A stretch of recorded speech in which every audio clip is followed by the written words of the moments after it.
Nous commençons ce soir à Québec avec les derniers rebondissements dans la crise qui écorche le Parti libéral du Québec. 2 semaines après l'avoir suspendu, le chef libéral Pablo Rodriguez a aujourd'hui expulsé Marois Risky de son caucus, évoquant un manque de loyauté. En point de presse, M. Rodriguez a expliqué sa décision. On peut l'écouter. Je lui ai demandé qu'on se parle, vous le savez. Elle refuse de le faire. Elle a choisi de tourner le dos à notre équipe. Ça suffit. Ça suffit. Alors, pour en discuter, nous retrouvons Valérie Gaudreault, chroniqueuse politique au quotidien Le Soleil. Bonsoir Valérie, merci d'être là. Bonsoir Marc-André, merci de l'invitation.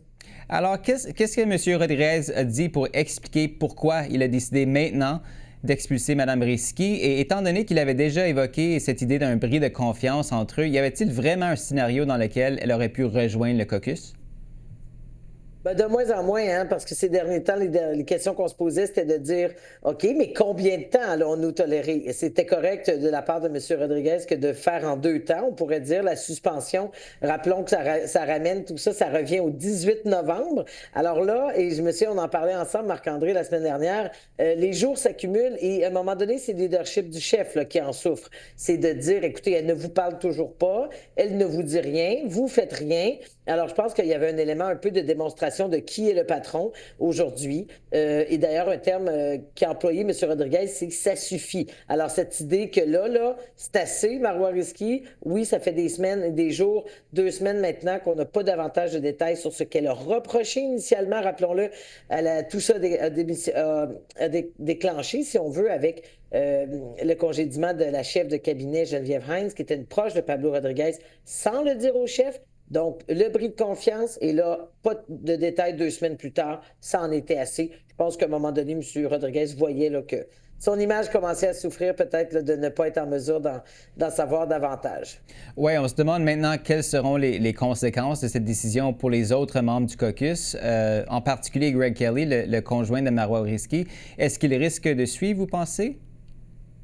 Bien, c'est une situation extrêmement délicate hein, pour lui. Même, bon là, officiellement, ce qu'on comprend, c'est que Mme Risky sera donc indépendante. Lui demeurerait au caucus avec des réunions, avec au-delà de la présence en chambre, c'est aussi des rencontres, c'est de fréquenter une vingtaine de collègues comme ça.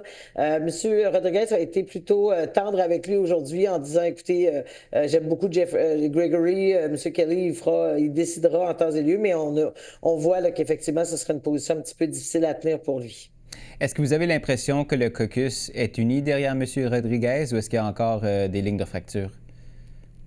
Ben aujourd'hui, en tout cas, c'était très préparé, je vous dirais. Marc-André, il y avait donc cette entrée du caucus à l'Assemblée nationale. Il y avait un peu de drame hein, dans les corridors de l'Assemblée nationale aujourd'hui, à l'entrée au caucus. On a vu que les gens étaient tannés de plusieurs choses, de toutes ces révélations aussi, parce qu'il faut dire qu'il y a le cas de Mme Risky, mais rappelle qu'il y a aussi des reportages, notamment encore ce matin dans le Journal de Montréal, concernant des allégations de faveur ou de paiement en échange de vote contre la candidature de M. Rodriguez dans la dernière campagne à la chefferie. Alors, on a vu là, que les troupes libérales, ce qu'on souhaite envoyer comme message, c'est s'il y a des gens qui ont fait des choses illégales, malversations, qui font du tort à notre parti, sortez, dites-le que ces gens-là en payent les conséquences. Donc, il y avait un ton très indigné aujourd'hui dans les troupes libérales.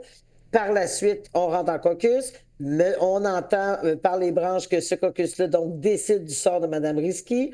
M. Rodriguez, à 13h30, se présente devant les journalistes en confirmant l'expulsion de Mme Risky, entouré de ses principaux, hein, le chef parlementaire André Fortin, par exemple, Frédéric Beauchemin, donc des gens, la leader parlementaire aussi, Michel Setlacoué. Donc, on veut montrer cette unité. Ils n'étaient pas tous là, mais on a vu hier, ce matin, pardon, qu'on veut véritablement montrer là, qu'on est d'accord avec la décision du chef. Est-ce qu'il y a des décisions, vous savez, hein, dans les partis politiques, est-ce qu'il y a des discussions en coulisses? Quel a été le ton de ces échanges où n'étaient évidemment pas admis les journalistes? On ne le sait pas, mais en tout cas, publiquement, clairement, on veut afficher l'unité. Vous l'avez déjà mentionné, M. Rodriguez a aussi annoncé qu'il entend réintégrer sa proche collaboratrice Geneviève Hintz dans son poste de directrice de cabinet. Je rappelle que Mme Risky, alors chef parlementaire, l'avait congédiée à la mi-novembre, évoquant une faute grave. Pourquoi le faire maintenant? Et est-ce qu'il y a un risque pour M. Rodriguez, de vouloir réintégrer Mme Hintz si rapidement? Moi, je dirais oui, il y a un risque de perception. Je ne suis pas en train, et vous savez, Marc-André, personne ne peut le dire, qu'a fait véritablement Mme Hintz pour se mériter cette expulsion, ce congédiement et surtout ces allégations de faute grave sur lesquelles on ne sait toujours rien. Et ça, il faut le ramener constamment à notre mémoire. On ne sait pas ce qui s'est passé. Visiblement, M. Rodriguez non plus, mais du même souffle, il nous dit « Je suis prêt à lui réouvrir la porte comme chef de cabinet ».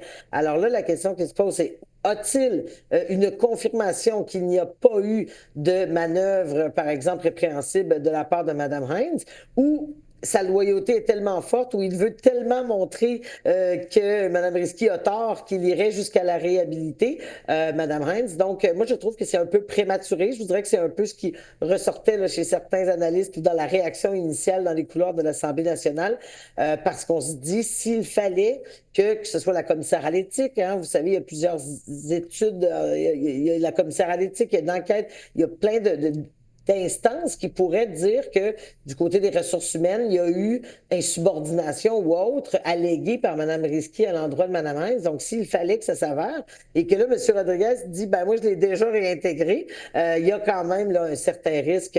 Effectivement, il ne faudrait pas agir de façon trop précipitée, à moins que M. Rodriguez sache que Mme Hintz n'a absolument rien à se reprocher.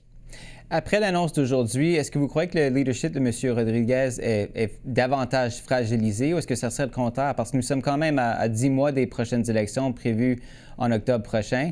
Est-ce que le mal est déjà fait auprès de l'électorat? Est-ce que les libéraux et M. Rodriguez peuvent vraiment espérer redresser la barre à temps? Oui, je pense que c'était probablement sur le plan purement du leadership le geste à faire aujourd'hui, c'est-à-dire il envoie le message qu'il est le patron, qu'il est le chef, mais c'est que c'est tellement entouré de bruit sur beaucoup d'autres histoires. Ce qui fait extrêmement mal au Parti libéral, c'est présentement les révélations. On l'apprend dans les journaux et visiblement, les troupes libérales, les députés, même le chef, apprennent des choses aussi dans les journaux. Et ça fait extrêmement mal, c'est-à-dire toutes ces questions de potentielle manœuvre pour le faire élire à la chefferie au printemps dernier. Alors ça, c'est la prise sur laquelle il n'a pas de pouvoir, M. Rodriguez. Donc, j'ai l'impression que présentement, sur ce qu'il peut montrer comme image de chef, il table là-dessus, mais il y a une grande part qui lui échappe et ça, c'est fatal. Souvent, je dis pas que les jeux ne sont pas faits, mais le mal, en tout cas, est fait en bonne partie dans la perception du Parti libéral et dans le leadership du chef. Il faudra faire beaucoup pour enlever cette impression tenace là, à quelques mois des élections. Valérie Gaudreault, chroniqueuse politique au quotidien Le Soleil, merci encore une fois d'avoir été des nôtres ce soir. Un grand plaisir, merci beaucoup.